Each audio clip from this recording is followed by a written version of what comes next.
Comment apaiser votre esprit? Comment faire en sorte de vous sentir plus détendu? Comment sortir des idées qui vous font mal? Si vous avez l'impression que votre esprit est stressé, vous n'arrivez pas à vous détendre, le tirage est fait pour vous. La plupart du temps, lorsqu'on a un esprit qui est nerveux, c'est parce qu'on n'a pas trop confiance. C'est un manque de confiance. Mais bon, l'esprit, quand on parle d'apaiser l'esprit, parfois il est en colère, parfois il y a trop de pensées, parfois il y a de la tristesse. Quel que soit l'état de votre esprit, quelles que soient vos pensées et la raison pour laquelle vous êtes en train de regarder cette vidéo, eh bien, nous allons donner une réponse ouverte, claire. Comment apaiser l'esprit? Laissons parler le Saint-Bolon, c'est lui qui va me donner les réponses pour vous. Et moi, je vais dire tout ce qui vient.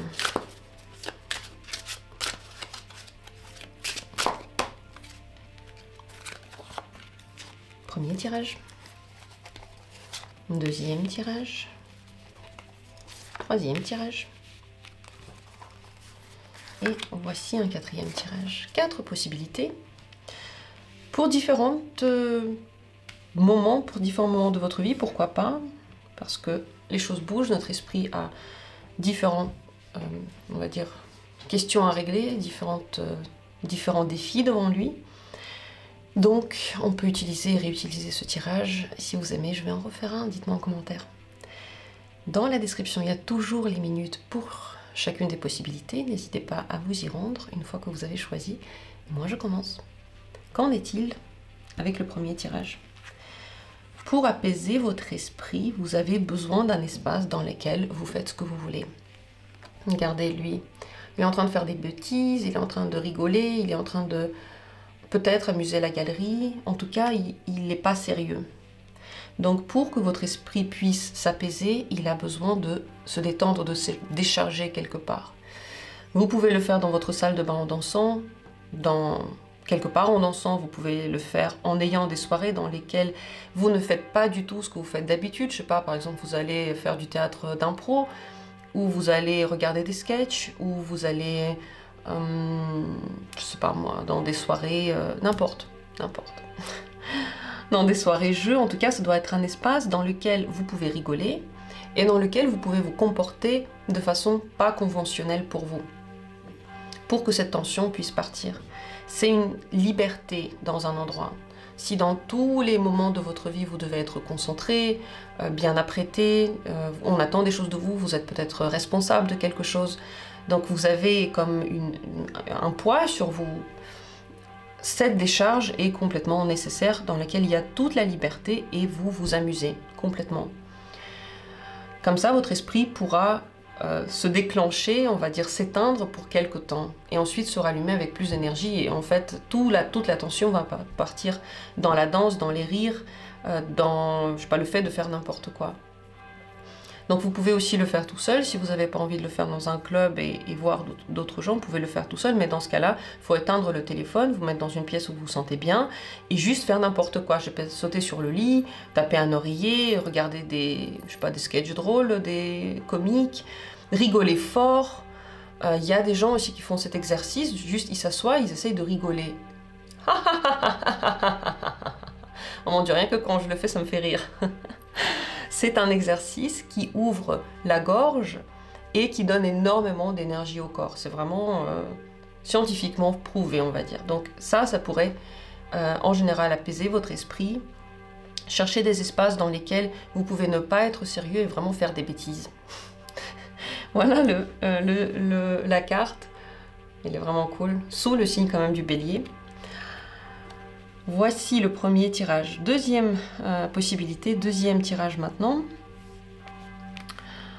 Pour que votre esprit s'apaise. Deux choses qui se suivent et qui ne sont pas tout à fait pareilles. La première, c'est que vous avez besoin de vraiment faire attention à vos sentiments et les accepter, les regarder en face et ne pas les juger. Par exemple, vous vous sentez triste et au lieu de dire « Ah bah, de toute façon, c'est rien, il n'y a pas de quoi être triste, tout va bien dans ma vie.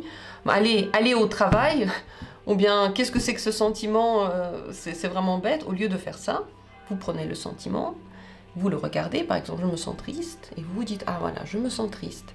J'accepte d'être triste, j'ai le droit d'être triste. Il y a peut-être une raison qui m'a rendu triste. Ou en général, peut-être que c'est juste une journée où je me sens comme ça, c'est ok, j'ai le droit. Donc en fait, faire face à vos sentiments, les accepter vraiment, pourrait beaucoup vous aider à calmer votre esprit.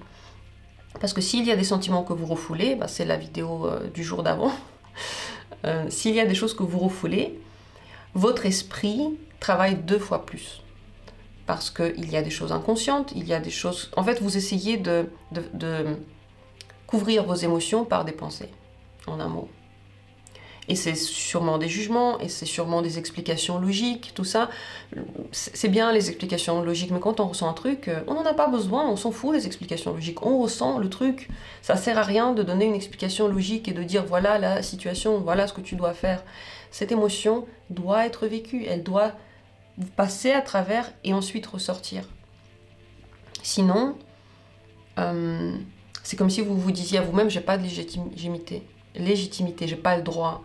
Et bien sûr que l'émotion alors devient plus forte. Donc ça, c'est la première chose, parce qu'ici, il y a un lien avec les émotions qui sont pas vécues et à cause desquelles on se sent de plus en plus froid, de plus en plus fermé, de plus en plus triste en réalité. Parce qu'on ne prend pas en compte nous-mêmes ce qu'on ressent. C'est comme si, c'est comme si vous étiez votre propre enfant et vous lui disiez « je m'en fous de ce que tu ressens ». Vous imaginez, vous avez un bébé devant vous et vous lui dites « je m'en fous de ce que tu ressens ».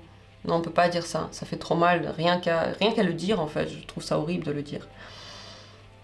Donc ça c'est la première chose. La deuxième chose, c'est que vous avez quand même besoin d'une structure dans laquelle vous savez ce que vous faites quand vous avez des sentiments. Par exemple, vous allez un petit peu faire de sport, vous avez pris conscience des sentiments, vous allez un petit peu faire de sport. Vous avez pris conscience des sentiments, par exemple, vous faites une activité que vous connaissez, par exemple, je sais pas, vous allez prendre un bain, vous allez manger quelque chose de particulier. Il faut qu'il y ait un espace, et vous savez ce que vous allez faire dedans, comme une règle. Si je me sens mal, je ne vais pas me remplir le ventre de n'importe quoi. Si je me sens mal, je ne vais pas ne rien manger. Je vais me nourrir, je vais me faire du bien, parce que c'est comme ça, parce que j'ai décidé que ça va me faire du bien, et il me le faut. Donc pour que votre esprit puisse s'apaiser, on va dire, vous apprenez à interagir avec vos émotions et à créer cet espace de bien-être pour vous, avec les émotions. En général, les règles, c'est pas mauvais pour vous, qui sont en lien soit avec la routine, comme dit, soit des choses que vous faites toujours. Parce que notre esprit, il s'accroche aux choses qu'on fait d'habitude. Ça a été testé sur les souris. On leur a donné, c'était des souris qui étaient enfermées et tous les jours, ils étaient soumis à un grand stress. Avec des lumières, avec des sons très forts. Ils étaient très stressés. Et ensuite, on a donné à ces souris, donc on les a séparées très certainement pour faire des groupes tests. Donc on a donné à un groupe de souris, tous les jours à la même heure, des petits bouts de bois à grignoter.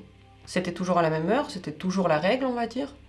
Et malgré, on va dire, tout ce stress, ils avaient ce truc à grignoter. Chacun d'eux pouvait s'en occuper. Et le niveau de stress des souris qui étaient avec leurs petits bouts de bois a fini par baisser et est devenu normal. Et le niveau de stress des souris qui étaient toujours soumis aux mêmes conditions, mais qui n'avaient pas de bout de bois, a augmenté et ils ont eu des problèmes de santé à un moment donné. Ce test a montré que lorsqu'on a des choses qui sont toujours comme ça, et on les fait toujours, notre niveau de stress diminue parce qu'on se raccroche à une habitude. Et cette habitude, c'est bien si vous l'aimez bien. Par exemple, aller à la piscine, aller à la danse, allumer des bougies, faire une méditation, faire une promenade à une telle heure, mais ça doit pas être un truc, vous pouvez le faire, vous pouvez ne pas le faire, vous le faites toujours. Toujours, par exemple, je sais pas, à 7 h du soir, paf, promenade. Quel que soit mon état. Quel que soit mon état, je vais à ma piscine, je vais à mon cours de danse, et ainsi de suite. Bon, après, si vous êtes totalement malade, non, mais voilà, pas genre je suis triste, donc j'y vais pas, mais vraiment, on y va. Et ce genre de choses pourrait aider, parce qu'ici, il y a Saturne, et il y a la Lune. La Lune, c'est les émotions qui ont besoin d'être prises en compte, et Saturne, c'est une certaine discipline comme ça, qui va complètement calmer l'esprit parce qu'il sait qu'il y a quelque chose à quoi il peut se raccrocher. C'est mécanique. Voilà ce que j'ai à dire sur ce tirage, un petit peu de science ici. C'est vrai que quand j'ai vu Saturne, je me suis dit oui, vous ne pouvez pas faire sans une certaine discipline. Sinon votre esprit va toujours courir dans tous les sens. Pareil, par exemple les papiers, vous les faites, je sais pas, un jour par semaine, tel est le jour, telle heure, vous faites tous les papiers par exemple, vous faites toutes les lettres ou tous les paiements. Comme ça c'est strict, c'est structuré, et le reste du temps vous n'y pensez pas. Voilà pour ce tirage, j'espère que ça vous a aidé. Dites-moi en commentaire quel est votre avis sur ce que j'ai raconté. Et passons au troisième tirage. Ici, comment apaiser votre esprit? Vous avez clairement parfois besoin d'être seul. D'être seul, faire vos trucs secrets, passer du temps sans les autres. Peut-être que pendant ce temps, vous regardez des films d'horreur, vous lisez des choses, peut-être que vous faites de la psycho, peut-être que vous prenez des cours. Mais si vous êtes toujours avec les autres et toujours en train de vous occuper des affaires des autres et des centres d'intérêt des autres et toujours au service des autres, votre esprit ne va pas s'apaiser. Cet esprit s'apaise lorsque vous faites des choses pour vous. Et il est même possible que vous aimiez faire des choses un petit peu dangereuses. Par exemple, un petit peu des sports de danger, peut-être sortir le soir quelque part. Ressentir peut-être une certaine adrénaline, mais tout seul et à votre manière. C'est pas forcément la nuit, mais c'est possible. Possible que ce soit quelque chose en lien avec la nuit, parce qu'ici on a notre cher et tendre petit vampire là, qui se promène, qui aime la nuit et qui se recharge pendant la nuit. Moi par exemple, je me recharge pendant la nuit, c'est clair, genre c'est bien de dormir tôt, c'est vrai, mais si des fois je me sens pas très bien, je reste entre minuit et 2-3 heures de la nuit. C'est un temps, si je dors pas à ce moment-là, je fais mes trucs, je me ressource beaucoup. Je sais pas comment dire, je peux pas expliquer. Si je fais la même chose en journée, ça marche pas pareil. À tester. Donc, temps pour soi, moments dans lesquels vous pouvez pratiquer ce qui vous plaît, peut-être des choses ésotériques, peut-être des choses, je sais pas, des lectures, peut-être des choses drôles, peut-être lire sur la manipulation, peut-être faire des choses que vous vous interdisez de faire. Ouais. C'est très certainement en lien avec des choses que vous vous interdisez de faire d'habitude, mais que vous aimez bien et que vous devriez pratiquer quelque part. On va dire l'équilibre doit toujours être. Si vous vous dites « ouais, je dois être quelqu'un de bien, je dois toujours penser aux choses bien », n'oubliez pas que l'autre côté de vous existe aussi, et si vous ne le vivez pas du tout, votre corps n'est pas content, parce que l'autre côté, il est toujours là. Donc, est-ce que ça vous a répondu à la question? Dites-moi en commentaire qu'est-ce que vous en pensez, qu'est-ce que vous en ressentez de cette carte. Regardons maintenant la quatrième. Pour apaiser votre esprit, ça, c'est un roi qui est en train de parler en public. Vous avez besoin d'avoir quelque chose en lien avec le public.